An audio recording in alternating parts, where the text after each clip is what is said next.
ನಮಸ್ಕಾರ, ಎಲ್ಲರಿಗೂ ಕನ್ನಡತಿ ಅಡುಗೆ ಚಾನಲ್ಗೆ ಸ್ವಾಗತ. ಇಲ್ಲಿ ನಾನು 2 ಬಟ್ಲಾಗಷ್ಟು ಸೋಸ್ ಇಟ್ಕೊಂಡಿರುವಂಥ ಗೋಧಿ ಹಿಟ್ಟನ್ನು ತೊಗೊಂಡ್ರಿ. ಇದಕ್ಕೊಂದು ಸ್ವಲ್ಪ ಉಪ್ಪನ್ನು ಹಾಕಿದ್ದೀನಿ, 1 ಸ್ಪೂನ್ ಆಗಷ್ಟೇ ಎಣ್ಣೆನ ಹಾಕ್ತಾ ಇದ್ದೀನಿ ರೀ. ಈಗ ಇದನ್ನೆಲ್ಲನೂ ಮಿಕ್ಸ್ ಮಾಡ್ಕೋತೀನಿ ರೀ. ಮಿಕ್ಸ್ ಮಾಡಿಬಿಟ್ಟು ಡೈಲಿ ಚಪಾತಿಗೆ ಯಾವ ರೀತಿ ಹಿಟ್ಟನ್ನು ಕಲಸಿ ರೆಡಿ ಮಾಡ್ಕೋತೀವಲ್ಲ ಅದೇ ರೀತಿ ಹಿಟ್ಟನ್ನು ಕಲಸಿ ಸ್ವಲ್ಪ ನೀರನ್ನು ಹಾಕಿ ಕಲಸಿಬಿಟ್ಟು ತೊಗೋತೀನಿ ರೀ. ತುಂಬ ಗಟ್ಟಿನೂ ಮಾಡಲ್ಲ, ತುಂಬ ಮೆತ್ತಗೂ ಮಾಡಲ್ಲ. ಒಮ್ಮೆಲೆ ನೀರನ್ನು ಹಾಕ್ಬೇಡ್ರಿ, ಸ್ವಲ್ಪ ನೀರನ್ನು ಹಾಕಿನೇ ಚೆಂದಂಗೆ ನಾದ್ರಿ. ನೋಡಿ ಈ ರೀತಿ ಡೈಲಿ ಚಪಾತಿಗೆ ಯಾವ ರೀತಿ ಇರ್ತದಲ್ಲ ಅದೇ ರೀತಿ ಇದಕ್ಕೊಂದು ಸ್ವಲ್ಪ ಎಣ್ಣೆನ ಹಚ್ತೀನಿ ರೀ. ಈ ಹಿಟ್ಟು ಚೆಂದಂಗೆ ನೆನೆಲಿ ರೀ. ಇದಕ್ಕೆ ನಾನೇನು ಮಾಡ್ತಾಯಿದ್ದೀನಿ, ಮುಚ್ಚಿ ಒಂದು 10 ನಿಮಿಷ ಅನ್ಕತಕ್ಕ ಸೈಡಿಗೆ ಇಡ್ತೀನಿ. ಇದನ್ನು ಆಮೇಲೆ ಯೂಸ್ ಮಾಡ್ತೀನಿ. 3 ಮೀಡಿಯಮ್ ಸೈಜ್ ಆಲೂಗಡ್ಡೆನ ಕುದಿಸ್ಬಿಟ್ಟು ತೊಗೊಂಡಿನಿ ರೀ. ಕಟ್ ಮಾಡಿ ಕುದಿಸ್ಬೇಡ್ರಿ. ಕಟ್ ಮಾಡಿ ಕುದಿಸೋದ್ರಿಂದ ಆಲೂಗಡ್ಡೆ ಸ್ವಲ್ಪ ನೀರು ಹಿಡ್ದಂಗೆ ಆಗ್ತದೆ. ಹೀಗೇ ಪೂರ್ತಿಯಾಗಿಯೇ ಕುದಿಸ್ಬಿಟ್ಟು ತೊಗೊರಿ. ಈ 3 ಆಲೂಗಡ್ಡೆದು ಏನು ಮಾಡ್ತಾಯಿದ್ದೀನಿ, ಸಿಪ್ಪೆಯನ್ನು ತೆಗೆದುಬಿಟ್ಟು ತೊಗೋತೀನಿ ನೋಡಿರಿ. ನೋಡಿ 3 ಮೀಡಿಯಮ್ ಸೈಜದ ಆಲೂಗಡ್ಡೆಯನ್ನು ತೊಗೊಂಡಿನಿ. ದೊಡ್ಡ ಆಲೂಗಡ್ಡೆ ಇದ್ದರೆ 2 ಆಲೂಗಡ್ಡೆಯನ್ನೇ ತೊಗೊರಿ. ನೋಡಿ 3 ಆಲೂಗಡ್ಡೆಯನ್ನು ಸಿಪ್ಪೆ ತೆಗೆದುಬಿಟ್ಟು ತೊಗೊಂಡಿದ್ದೀನಿ. ಈಗ ತುರಿದ್ಬಿಟ್ಟು ತೊಗೋತೀನಿ ರೀ. ನೀವು ಮ್ಯಾಶ್ ಮಾಡಿನೂ ತೊಗೋಬೋದು. ಅದರ ಒಂಚೂರು ಸಣ್ಣ ಆಲೂಗಡ್ಡೆ ಪೀಸ್ಗಳು ಉಳಿಲಾರ್ದಂಗೆ ನೀಟಾಗಿ ಮ್ಯಾಶ್ ಮಾಡಿ ತೊಗೊರಿ. ಸ್ವಲ್ಪ ಉಳಿತಾವತ್ತು ಹೇಳಿನೇ ನಾನು ಏನು ಮಾಡ್ತಾಯಿದ್ದೀನಿ, ತುರಿದ್ಬಿಟ್ಟು ತೊಗೋತಾ ಇದ್ದೀನಿ ರೀ. ಒಂದೇ ರೀತಿ ಬಿಡ್ತದಲ್ಲ, ಏನೂ ಆಗೋದಿಲ್ಲ, ಸಾಫ್ಟ್ ಆಗಿಬಿಡ್ತದೆ ರೀ. ಅವಾಗ ಚಿಕ್ಕ ಪೀಸ್ಗಳು ಉಳಿಯೋದಿಲ್ಲ. ಈಗ 3 ಆಲೂಗಡ್ಡೆಯನ್ನು ತುರಿದ್ಬಿಟ್ಟು ತೊಗೊಂಡಿದ್ದೀನಿ, ಸೈಡಿಗೆ ಇಟ್ಟೀನಿ ರೀ.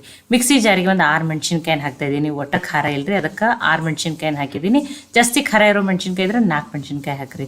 ಒಂದು 8 ಬೆಳ್ಳುಳ್ಳಿ ಹೆಸರು, ಒಂದು ಸ್ವಲ್ಪ ಹಸಿ ಶುಂಠಿಯನ್ನು ಹಾಕ್ತಾಯಿದ್ದೀನಿ. ದೊಡ್ಡ ಬೆಳ್ಳುಳ್ಳಿ ಹೆಸರು ಇದ್ರೆ 4 ಬೆಳ್ಳುಳ್ಳಿ ಹೆಸರನ್ನ ಹಾಕಿರಿ. ಈಗ ನೀರು ಹಾಕ್ತೇನೆ, ಗ್ರೈಂಡ್ ಮಾಡ್ಕೊಂಬರ್ತೀನಿ ನೋಡಿರಿ. ನೋಡಿ ನೀರು ಹಾಕ್ತೇನೆ, ತರಿಯಾಗಿಯೇ ಗ್ರೈಂಡ್ ಮಾಡ್ಕೊಂಡಿದ್ದೀನಿ. ಇದನ್ನು ಅನ್ಕತಕ್ಕ ಸೈಡಿಗೆ ಇಡ್ತೀನಿ. ಈ ಕಡಾಯಿಗೆ ನಾನಿಲ್ಲಿ 2 ಸ್ಪೂನ್ ಆಗಷ್ಟೇ ಎಣ್ಣೆಯನ್ನು ಹಾಕ್ತಾಯಿದ್ದೀನಿ. ಎಣ್ಣೆ ಕಾಯ್ದ್ಮೇಲೆ 1/4 ಟೀ ಸ್ಪೂನ್ ಆಗಷ್ಟೇ ಸಾಸಿವೆ, ಒಂದು ಅರ್ಧ ಸ್ಪೂನ್ ಆಗಷ್ಟೇ ಜೀರಿಗೆಯನ್ನು ಹಾಕ್ತಾಯಿದ್ದೀನಿ. ಸಾಸಿವೆ ಜೀರಿಗೆ ಚಟಪಟ ಆದಮೇಲೆ ಸ್ವಲ್ಪ ಇಂಗನ್ನು ಹಾಕ್ತಾಯಿದ್ದೀನಿ ರೀ. ಲೋ ಫ್ಲೇಮ್ದಲ್ಲಿ ಇಟ್ಟು ಹಾಕ್ರಿ, ಇಲ್ಲದ್ರೆ ಹಿಂಗೆ ಬೇಗನೆ ಸೀದೋಗ್ತದೆ. ಸ್ವಲ್ಪ ಫ್ರೆಶ್ ಆಗಿರೋ ಕರಿಬೇವು ಸೊಪ್ಪನ್ನು ಸಣ್ಣದಾಗಿ ಕಟ್ ಮಾಡಿ ಹಾಕಿದ್ದೀನಿ. ಒಂದು ದೊಡ್ಡ ಈರುಳ್ಳಿಯನ್ನು ಸಣ್ಣದಾಗಿಯೇ ಕಟ್ ಮಾಡಿ ಹಾಕಿದ್ದೀನಿ ರೀ. ಈಗ ಹೈ ಫ್ಲೇಮ್ದಲ್ಲಿ ಇಟ್ಟನೆ ಈರುಳ್ಳಿಯನ್ನು ಸಾಫ್ಟ್ ಆಗೋವರೆಗೂ ಬೇಯಿಸ್ಬಿಟ್ಟು ತೊಗೋತೀನಿ. ಈರುಳ್ಳಿ ಕಲರ್ ಏನು ಚೇಂಜ್ ಆಗೋದು ಬೇಡ, ಈರುಳ್ಳಿ ಸಾಫ್ಟ್ ಆದರೆ ಸಾಕ್ರಿ. ಒಂದು ಅರ್ಧ ಸ್ಪೂನ್ ಆಗಷ್ಟೇ ಅರಿಶಿಣ ಹಾಕೋನು ಎಣ್ಣೆಯಲ್ಲಿ ಹಾಕೋದ್ರಿಂದ ಕಲರ್ನು ಚೆನ್ನಾಗಿ ಬರ್ತದೆ ನೋಡಿರಿ. ನೋಡಿ ಈರುಳ್ಳಿ ಎಲ್ಲ ಏನಾಗ್ಯದ, ಸಾಫ್ಟ್ ಆಗ್ಯದ ರೀ. ಇಷ್ಟ ಆದರೆ ಸಾಕ್ರಿ. ಇದಕ್ಕೆ ನಾನು ಆ ಹಸಿಮೆಣ್ಸಿನ್ಕಾಯಿ, ಶುಂಠಿ, ಬೆಳ್ಳುಳ್ಳಿ ಏನು ಗ್ರೈಂಡ್ ಮಾಡಿ ಇಟ್ಕೊಂಡಿದ್ದಿಲ್ಲ ಅದನ್ನು ಹಾಕ್ತಾಯಿದ್ದೀನಿ ನೋಡಿರಿ. ನೋಡಿ ನೀರು ಹಾಕ್ತೇನೆ, ಗ್ರೈಂಡ್ ಮಾಡ್ಬೇಕು ರೀ. ಅರ್ಧ ಸ್ಪೂನ್ ಆಗಷ್ಟೇ ಏನು ಮಾಡ್ತಾಯಿದ್ದೀನಿ, ಧನಿಯಾ ಪೌಡ್ರನ್ನ ಹಾಕ್ತಾಯಿದ್ದೀನಿ. ಆ ಶುಂಠಿ ಬೆಳ್ಳುಳ್ಳಿ ಹಸಿ ವಾಸನೆ ಹೋಗೋವರೆಗೂ ಮೀಡಿಯಮ್ ಫ್ಲೇಮ್ದಲ್ಲಿ ಇಟ್ಟನೆ ಬೇಯಿಸ್ಬಿಟ್ಟು ತೊಗೊಳ್ಳೋ ನೋಡಿರಿ.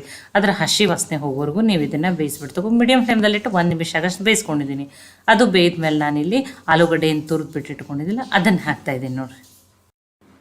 ನೋಡಿ ಮಸಾಲೆಯನ್ನೆಲ್ಲ ಆ ಆಲೂಗಡ್ಡೆ ಜೊತೆ ನೀಟಾಗಿ ಮಿಕ್ಸ್ ಮಾಡ್ಕೊಂಡ್ರಿ. ನೋಡಿ ಮಸಾಲೆ ಎಲ್ಲ ಏನಾಗಲಿ ನೀಟಾಗಿ ಮಿಕ್ಸ್ ಆಗಲಿ ರೀ. ಇವು ಮೆಣಸಿನ್ಕಾಯಿ ಖಾರ ಇಲ್ಲ ಜಾಸ್ತಿ ಹಾಕೀನಿ. ನೀವು ಖಾರ ಇರೋ ಮೆಣಸಿನ್ಕಾಯಿ ಇದ್ರೆ ನೋಡ್ಬಿಟ್ಟು ಹಾಕೋರಿ.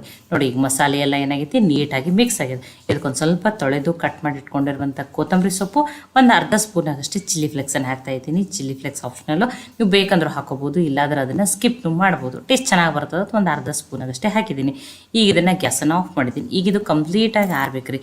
ನಾನು ಇದನ್ನು ಬೇರೆ ಪ್ಲೇಟಿಗೆ ಹಾಕೋತೀನಿ. ನಾನು ಆಲೂಗಡ್ಡೆಯನ್ನು ತುರಿದ್ಬಿಟ್ಟು ಇಟ್ಕೊಂಡಿಲ್ಲ, ಅದೇ ಪ್ಲೇಟಿಗೆ ಇದನ್ನು ಏನು ಮಾಡ್ತಾಯಿದ್ದೀನಿ, ಹಾಕೋತಾ ಇದ್ದೀನಿ. ಈಗ ಇದೇನಾಗಿದ್ರೆ ತುಂಬ ಬಿಸಿ ಅದು. ಈಗ ಇದು ಕಂಪ್ಲೀಟಾಗಿ ಆರುವರೆಗೂ ಇದನ್ನು ಅನ್ಕತಕ್ಕ ಏನು ಮಾಡ್ತೀನಿ, ಸೈಡಿಗೆ ಇಡ್ತೀನಿ. ಇದು ಕಂಪ್ಲೀಟಾಗಿ ಆರ್ಲಿರಿ. ಇದು ನೋಡಿ ಇದನ್ನು ಸೈಡಿಗೆ ಇಡೋಣ. ನೋಡಿ 10 ನಿಮಿಷ ಆಗಿದ್ರೆ ಹಿಟ್ಟನ್ನು ಚೆಂದಾಗಿ ನೆಂದಿರ್ತದೆ. ನೋಡಿ ಎಷ್ಟು ಸಾಫ್ಟಾಗಿ ಚೆನ್ನಾಗಿ ನೆಂತದೆ ನೋಡಿ. ಈಗ ನಾನು ನಿಮಗೆ ನೋಡಿ, ನಾನು ಚಪಾತಿಗೆ ಎಷ್ಟು ಉಳ್ಳಿ ತೊಗೋತೀನಲ್ಲ ಅಷ್ಟೇ ಉಳ್ಳಿಗಳನ್ನ ತೊಗೋತೀನಿ ನೋಡಿರಿ. ನೋಡಿ ನಾನು ನಿಮ್ಗೆ ಲಟ್ಟಿಸ್ಬಿಟ್ಟು ತೋರಿಸ್ತೀನಿ ನೋಡಿರಿ. ತುಂಬ ತೆಳುಗೂ ಲಟ್ಟಿಸ್ಬಾರ್ದು, ತುಂಬ ದಪ್ಪನೂ ಲಟ್ಟಿಸ್ಬಾರ್ದು. ಆ ರೀತಿ ಹಿಟ್ಟು ಹಚ್ಚಿ ಇದನ್ನು ಲಟ್ಟಿಸ್ಬಿಟ್ಟು ತೊಗೋತೀನಿ ನೋಡಿರಿ. ನಾನಿವತ್ತು ಯಾವ ರೀತಿಯಲ್ಲಿ ಆಲೂ ಪರೋಟಾನ ಮಾಡ್ತಾಯಿದ್ದೀನಿ ಅಂಥೇಳಿ ತೋರಿಸ್ತಾ ಇದ್ದೀನಿ ನೋಡಿರಿ. ನೋಡಿ ಇದನ್ನು ತುಂಬ ತೆಳುಗೂ ಅಲ್ಲ, ತುಂಬ ದಪ್ಪನೂ ಅಲ್ಲ, ಆ ರೀತಿ ಲಟ್ಟಿಸ್ಬಿಟ್ಟು ತೊಗೋತೀನಿ ನೋಡಿರಿ. ಒಬ್ಬೊಬ್ರು ಒಂದೊಂದು ರೀತಿಯಲ್ಲಿ ಮಾಡ್ತಾರೆ.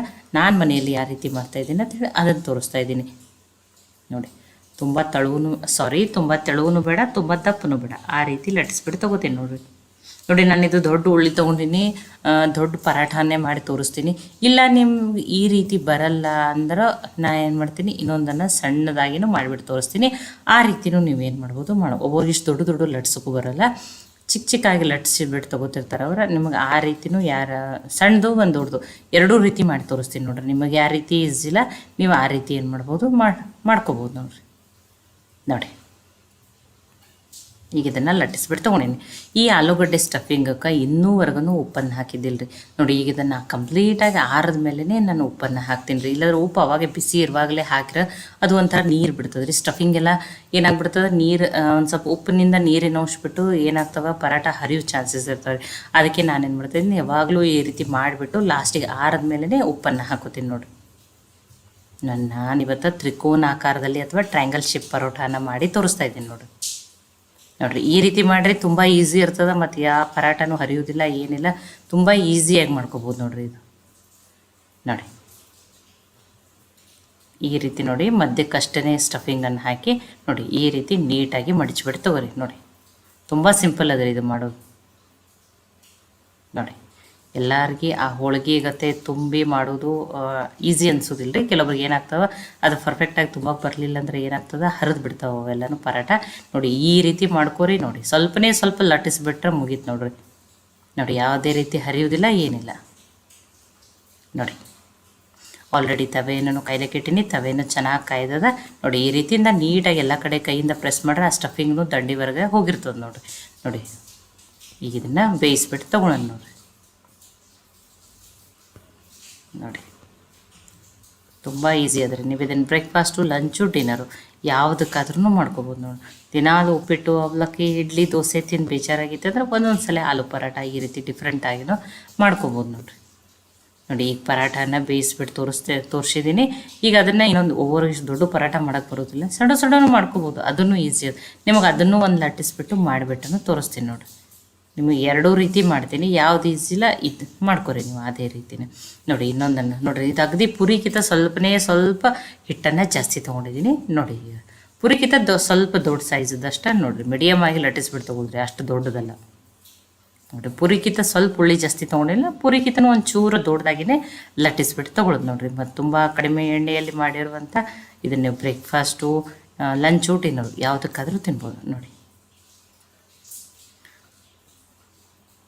ಆದಷ್ಟು ಆಲೂಗಡ್ಡೆಯನ್ನು ತುರಿದು ಬಿಟ್ಟನೆ ತೊಗೊರಿ. ಚಿಕ್ಕ ಆಲೂಗಡ್ಡೆ ಪೀಸ್ಗಳು ಹುಳಿ ಬರೋದು ನೋಡಿ.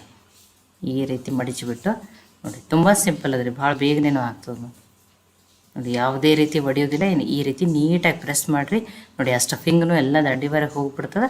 ಸ್ವಲ್ಪ ಆಮೇಲೆ ಲಾಸ್ಟಿಗೆ ಹಿಟ್ಟು ಹಚ್ಚಿ ಒಂದು ಚೂರು ಲಟ್ಟಿಸ್ಬಿಟ್ರೆ ಮುಗೀತು ನೋಡಿರಿ. ನೋಡಿ ಇದು ಸಣ್ಣದು ಮಾಡಿ ತೋರಿಸಿದ್ದೀನಿ. ಅದು ಒಂದು ಪರಾಟ ಫಸ್ಟ್ನೇದು ಮಾಡಿದ್ದು ಭಾಳ ದೊಡ್ಡದಿತ್ತು ರೀ ಅದು.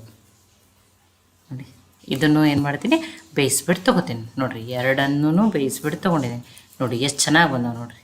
ನೋಡಿ ನಾನು ನಿಮಗೆ ಕಟ್ ಮಾಡಿಬಿಟ್ಟು ತೋರಿಸ್ತೀನಿ. ದೊಡ್ಡ ಪರಾಠ ಅಂತೂ ಒಂದು ತಿಂದ್ರೆ ಹೊಟ್ಟೆನೇ ತುಂಬ್ತದೆ ಅಷ್ಟು ನೋಡಿ. ಎರಡು ತಿನ್ನೋರು ಇದನ್ನು ಒಂದೇ ತಿಂತಾರೆ ನೋಡಿ. ಇದನ್ನು ಸಾಸ್ ಜೊತೆ ನೀವೇನು ಮಾಡ್ಬೋದು, ಸರ್ವ್ ಮಾಡ್ಬೋದು ನೋಡಿ. ನಾನು ಇದನ್ನು ಕಟ್ ಮಾಡಿಬಿಟ್ಟು ತೋರಿಸ್ತೀನಿ ನೋಡಿರಿ. ಅಥವಾ ನೀವು ಯಾವ ರೀತಿ ಆಲೂಗಡ್ಡೆ ಪರಾಠನ ಮಾಡ್ತೀರಂತ ಹೇಳಿದ್ರು ನನಗೆ ಕಮೆಂಟ್ ಮಾಡಿ ತಿಳಿಸ್ರಿ. ನೋಡಿ ಸ್ಟಫಿಂಗ್ ಎಲ್ಲ ದಂಡಿವರೆಗೂ ಎಷ್ಟು ನೀಟಾಗಿ ನೋಡಿ ಆ ಕೈಯಿಂದ ಒತ್ತಿ ಆಮೇಲೆ ಲಾಸ್ಟಿಗೆ ಒಂದು ಸ್ವಲ್ಪ ಲಟ್ಟಿಸ್ರೆ ಆಯ್ತು ನೋಡಿರಿ. ನೋಡಿ ಬಿಸಿ ಇದು ತುಂಬ ಬಿಸಿ ಅದ್ರಿ. ಇದು ಎರಡನೇದು ಬಿಸಿ ಟೇಸ್ಟಿಯಾಗಿರುವಂಥ ಆಲೂಗಡ್ಡೆ ಪರಾಠ ರೆಡಿ ಆಗಿದ್ರಿ ನೋಡಿ. ತುಂಬಾ ಟೇಸ್ಟಿಯಾಗಿರುವಂಥ ರೆಸಿಪಿ ರೀ ನೋಡಿ. ಈ ಆಲೂಗಡ್ಡೆ ಪರಾಠ ರೆಸಿಪಿ ನಿಮ್ಗೆ ಇಷ್ಟ ಆಗಿತ್ತಂದ್ರೆ ಲೈಕ್ ಮಾಡಿ, ಶೇರ್ ಮಾಡಿ, ಕಮೆಂಟ್ ಮಾಡಿರಿ. ಖಂಡಿತನೂ ಟ್ರೈ ಮಾಡಿ ನನಗೆ ಹೆಂಗೆ ಬಂದಿತ್ತು ತಿಳಿಸ್ರಿ. ಮತ್ತು ನೀವು ಯಾವ ರೀತಿ ಮಾಡ್ತೀರಂತ ತಿಳಿಸೋದನ್ನು ಕಮೆಂಟ್ ಮಾಡಿ ತಿಳಿಸ್ರಿ ನನಗೆ. ಮತ್ತೆ ಒಳ್ಳೆ ಹೊಸ ರೆಸಿಪಿಗಳಿಗಾಗಿ ಕನ್ನಡತಿ ಅಡುಗೆ ಚಾನಲನ್ನು ಸಬ್ಸ್ಕ್ರೈಬ್ ಮಾಡಿ, ಬೆಲ್ ಐಕಾನ್ ಪ್ರೆಸ್ ಮಾಡೋದನ್ನು ಮರಿಬೇಡ್ರಿ.